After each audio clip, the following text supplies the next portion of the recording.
Yung isa.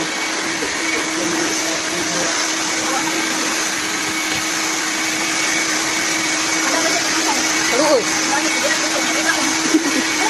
Kita ni way loto-loto di kaon. Yahan yung kwarto. Check, hindi pa vacuum.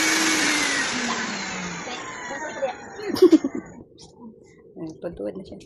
Ang tuhod na aron mag-aguroy man na. Tiguang naman eh. Mas tiguang pa na siya nako. Siya 39. Ako may 37 ang yung tuhod. Kay lumit tuhod. 37 ko, ikaw 39. Kay lumit tuhod.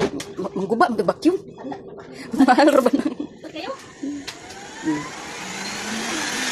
Kabalik. Tuwad ng vacuum.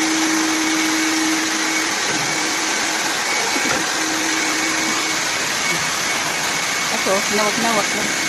Luan niyang kwarto kayo. Dato'y manginlo. Dili mapuutong mo na sa usuok. Sa makita lang. Nana ko. Magic. Nana, sa'yo man kayo. Nag-anak-anak pa man isab. Di, dahil tigamit sa iyang mga anak. Kaya anak ka rin. Nakalim ka mo sa bitaw unta. Nanguwag pa man. Nag-anak-anak pa. Punan pa mo doon yung isa. Pero kasi makontinto. Isa ra yung anak. Nana, nagbakto. Hiraw ko yaw-yawan na dito ito. Dati pigulaan siya yung anak. Buos na siya yung kwarto. Gamit siya yung anak. Dako na bitaw unta ang anak. Kasi may anyos na. Nya. Gusto pa man magka-baby. Namo na karon apay 7 months. Kamang-kamang.